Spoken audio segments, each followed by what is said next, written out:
Adam Taxin with Daniel Greenfield, a.k.a. Sultan Kanish, whose columns can be found at sultankanish.blogspot.com.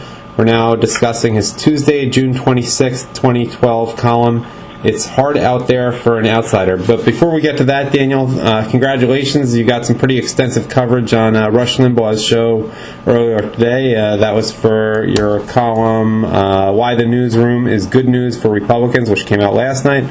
First of all, congratulations on that. Any interesting stories? A lot of people coming up to you today? Or?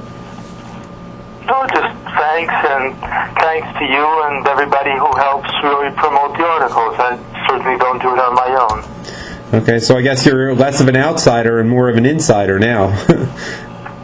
Well, not really, but it's nice to occasionally supply material and ideas and to get credit for it. Yeah, well, that was a joke, of course, related to your current column. And I noticed there's a sort of Alice in Wonderland, almost Orwellian quality to this, in terms of, like, to be an insider, you have to have some outsider credentials, no matter how fake they are. Is that a fair reading of it?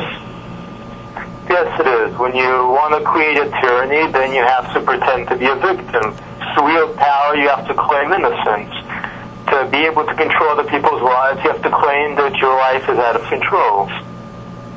Do you think that's what was motivating, like many years ago, Elizabeth Warren? Was it merely to get into Harvard, or was it thinking about her career down the road?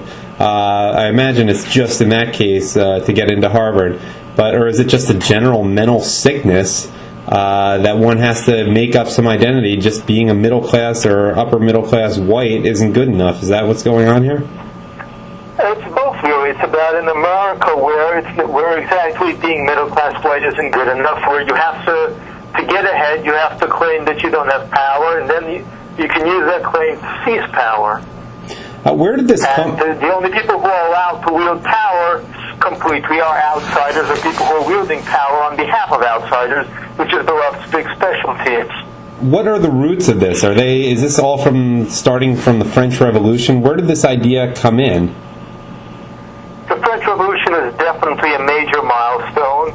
It really established the idea that you can overthrow governments and take power in the name of the oppressed, and the leftists kept plumbing the depths looking for the oppressed. It ran pretty much out of oppressed white people, because once the Industrial Revolution and the economies really kept ticking along pretty well, certainly in the United States, the oppressed white person became a non-starter. It's now being recorded. So they turned to another entry. Yeah, and the middle Americans, of course, are the people being, as you put, crowded in or out of their own country. Is it fair to think of them as the new kulaks? And that's, of course, the derogatory term Stalin used, or Lenin used, for the middle-class peasants in Russia after the communists took power. That's the way I'm seeing it more and more. It's definitely part and parcel of that. Once you're staging a revolution, then you take over and you begin looking at how you can take power permanently. And to do that, you have to establish this permanent claim. Where does Warren Buffett fit in with all of this?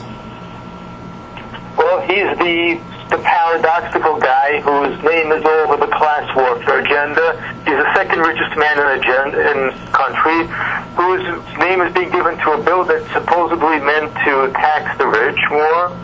The whole thing is effective one more insider-outsider paradox. The insider-outsider, the guy who's the second richest man in America, who's somehow the leading class warfare warrior. And of course, this all leads to the ultimate outsider, and that would be, if people haven't guessed by now, that would be Barack Obama. Can you just give a summary of the extent of his claim to outsider status and how fake it is? Obama's whole big bid was that he's the guy from Kenya, from Indonesia. He's the guy who just came from out of the margins. He's black and white. He's working with poor people in Chicago. He's a community organizer. He's the outsider. He's outside Washington. He's outside the system, outside America's racial boundaries. And he's going to bring real change. And, of course, Obama was always the insider. And Now he's more of an insider than ever, but he got there by pretending to be an outsider.